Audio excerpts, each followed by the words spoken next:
Remember, what you appreciate appreciates. It grows. What you appreciate appreciates.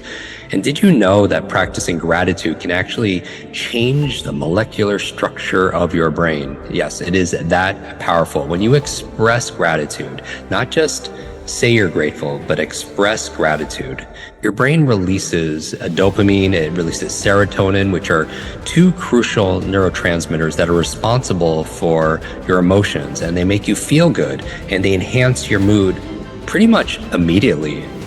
Never underestimate the power of gratitude. Appreciating what you have opens the door for more abundance to come in your life. If you want to see the power that you have to change your life really fast, then start doing gratitude and it will just blow your mind. The law works like this. If you don't stop being grateful, then the law will vibrationally match and give you more and more to be grateful for. Give you something to be grateful for. Absolutely. So in the beginning, you find something to be grateful for, and then you grow into just being in gratitude. It doesn't have to have an object at all. What happens in our lives when we lack gratitude? We're taking things for granted, which means things will be taken from us. Gratitude expands our perception. It's like if we're focused and worried about something in our life, then all of our attention is going towards a possible worst case scenario. And we experience that biologically, chemically. So if we shift our attention and go to one little, it doesn't have to be monumental, one thing to be grateful for, our perception begins to expand. Gratitude is the great multiplier. Set the universal forces in your favor for tomorrow. Tonight, before you fall asleep, go back over your whole day in your mind and replay each good moment, feeling genuine gratitude for each one. This practice ensures the universe will make your tomorrow a day filled with good moments and plenty to be grateful for the next day as well. Gratitude erases negativity. Joy and depression cannot reside in the same space. Gratitude's an excellent practice, man. Yeah. It's the opposite of arrogance and resentment. I think it's a great thing to become an expert at. And I think that you can allow yourself happiness if you're grateful. The habit of feeling and expressing gratitude to those around you and to life in general has a wonderful effect on your personality and overall life circumstances. Remember, you become what you think about most of the time. An attitude of gratitude, which is the highest way of thinking, causes you to be more sensitive and aware to people around you. The more gratitude you have, the more gratitude you express, the better and more positive your personality will be. The higher your self-esteem becomes, the more popular and liked you will be by all the people around you. Even in the midst of the greatest difficulties you will experience in life, you can always find things for which you are truly grateful. Those are just a few things you can do to begin developing an attitude of gratitude. You see, gratitude not only affects yourself, but others around you as well. This is a constant battle that we face in our minds every day. We wake up every day and choose the life we are going to live. Why not make it a grateful one? My gratitude only escalated in relation to my faith, and it was in this faith that I felt stronger, could push harder, and reach for the stars. The perspective and gratitude around life. There's a lot of things we could be sad and frustrated about that happened to us or that didn't happen to us that we wish would have. And we can hold on to these things, or we can say, you know what, man, 150,000 people didn't wake up this morning in the world. Exactly. I did. I'm here. Even if I have a hand that I don't love and I got this challenge and this thing happening and this betrayal and this sadness, I'm still here. I can enjoy this moment. The body's so objective. It doesn't know the difference between the experience that's creating gratitude and the gratitude he's creating by thought alone. To the body, it's a relief from the past. Its energy is changing, its consciousness is changing, it's receiving different chemistry with different information, with different instructions, and it takes an act of conscious will to bring that up when you have no reason to be grateful, especially when you've lost your practice, you've lost your health, you've lost the relationships. It's so much easier to feel like a victim. It's just easier. And you gotta find it. You got to find it, and you got to want it more than the lack of not having it. You got to want to feel it, and you want to practice it, because it makes you feel good when you do.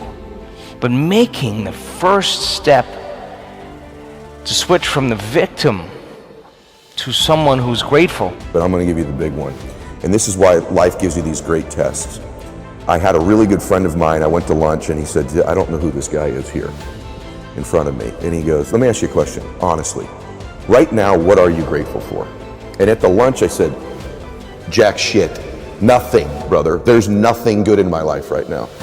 And I'm not exaggerating this to you when I tell you this, and this is a factual story. As I'm mouthing these words, 2 people walked in with an older man. Both of them clearly were fighting cancer somehow.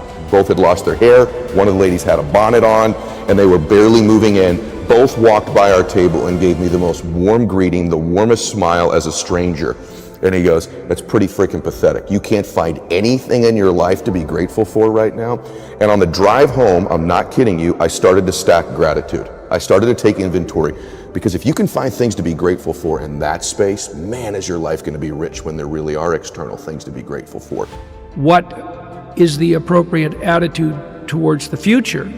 And I would say, well, we could put past, present, and future in the same bin. Say, well, one of the things that you want to do is practice gratitude. That's one of the primary religious rituals, you might say, is the practice of gratitude.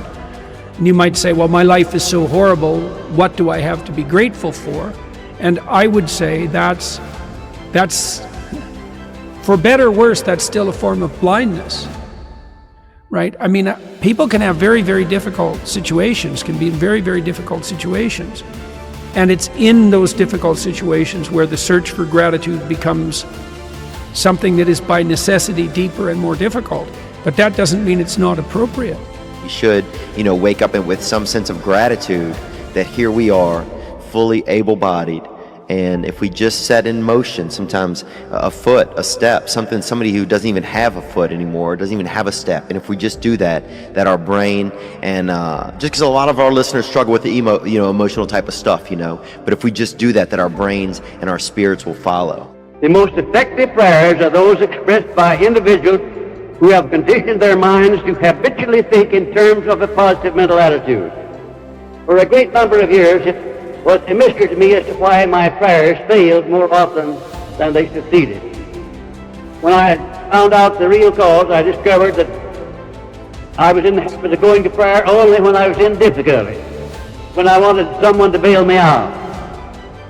Later on, I learned that the best way to go to prayer is to condition the mind long before an emergency arises by expressing thanks and gratitude for the blessings you already have.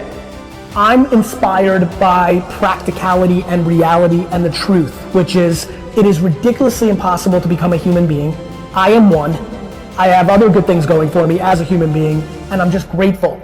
You're dwelling and looking at what you don't have versus looking at what you have. And I want to make sure that all you brainiacs know that gratitude can improve your brain function.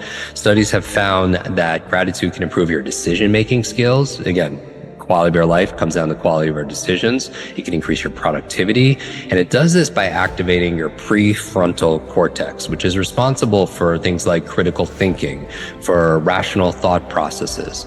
And here's something for anyone who's ever struggled with sleep, and I know that's a big challenge for a lot of our podcast listeners.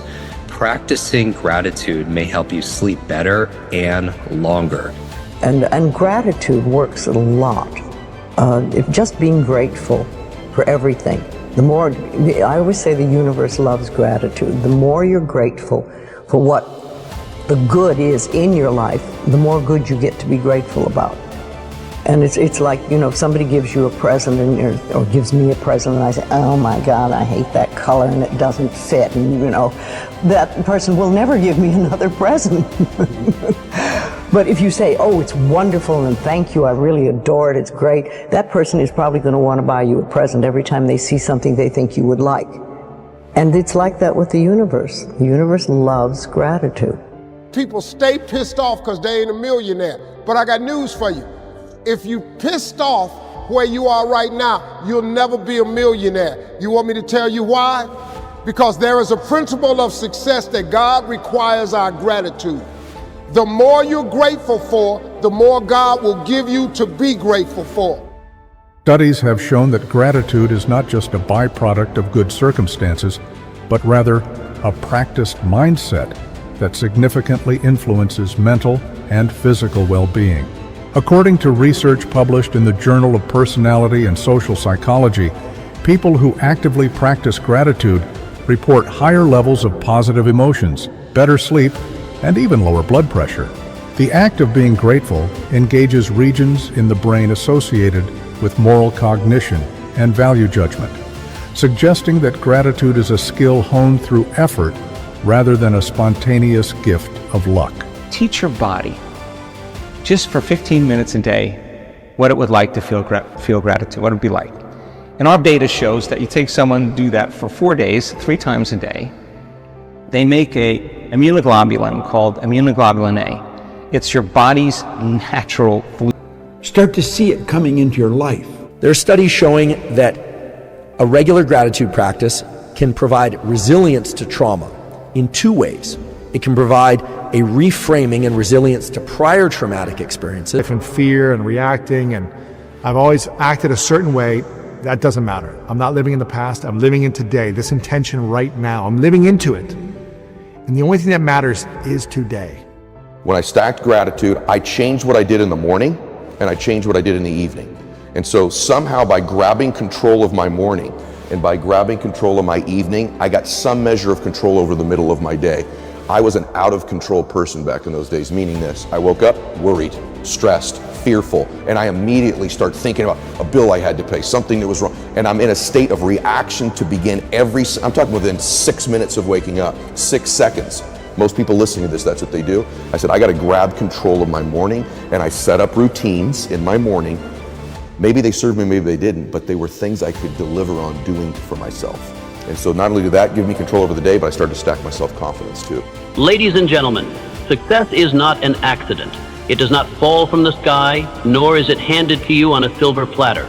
It is grown, and like anything that grows, it needs soil. Rich soil.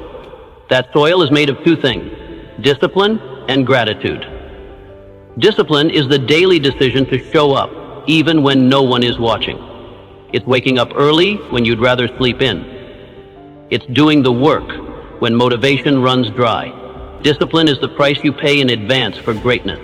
But here's the secret most people miss. Gratitude is what makes that discipline fertile. Without gratitude, your grind turns bitter. But with it, every challenge becomes a lesson. Every failure becomes fuel. Gratitude flips the switch from I have to I get to. And that shift, it magnetizes success. You want to attract better results? Start by honoring the struggle. Start by giving thanks before the victory. Plant discipline, water it with gratitude, and I promise your success will bloom like never before. So today, choose both. Be disciplined enough to act. Be grateful enough to appreciate. And watch how the universe leans in your direction. The acknowledgement of blessings in our lives leads to an open mind of gratitude. I was in a restaurant one day and it struck me. They have gratuity. It comes from gratitude. Gratuity comes from gratitude. And you leave a gratuity. It's a tip to let them know that you're grateful for the service that you received. Well, be grateful for all the good that's coming into your life. Gratitude is a very powerful transformational tool and also one of the most powerful tools for manifesting better things in your life. Now, what does that mean? The gratitude is to acknowledge the good in your life now. And it's surprising how many people don't do that, who can only see the bad in their lives or only complain, but it's extremely powerful to acknowledge the good that's in your life now. There's an African proverb that I quote in there that says, when you see someone being grateful, you will also notice water running uphill. I didn't quote it very accurately, but the idea is that gratitude is extremely unnatural for the human being. You'll find it as often as water running uphill. We don't like to feel grateful because in gratitude, there's a sense of inferiority. Like that person, oh, we're just this little child that they had to help and pat on the head and give us something. That we don't, that they're just patronizing us, they're doing something. We're not able to get it on our own. We don't like to feel that way. For all of us, when it comes time to give thanks for something that has not happened yet, we're programmed, we're in a hypnosis. We are conditioned to believe that we need something outside of us to change how we feel inside of us. And when something happens favorably, the emotion that you feel is gratitude. You feel grateful for whatever it is that happened to you. And yet we're asking people then to find gratitude before they heal. And it's turning a battleship around. They have to really struggle to change in order to feel grateful. That's why so many people in their week-long events, they can't feel with their heart. They can feel with any other part of their body but their heart. And so it takes practice then to embrace gratitude.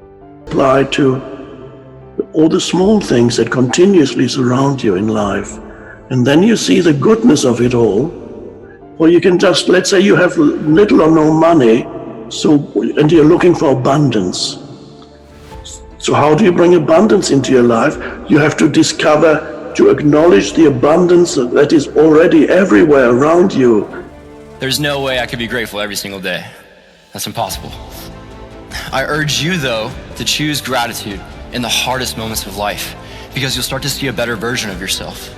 You'll start to see a more empathetic, optimistic, selfless, and spiritual side that you may have never even seen before. I discovered more of who I was and am from the times that I chose gratitude and from the times that I didn't.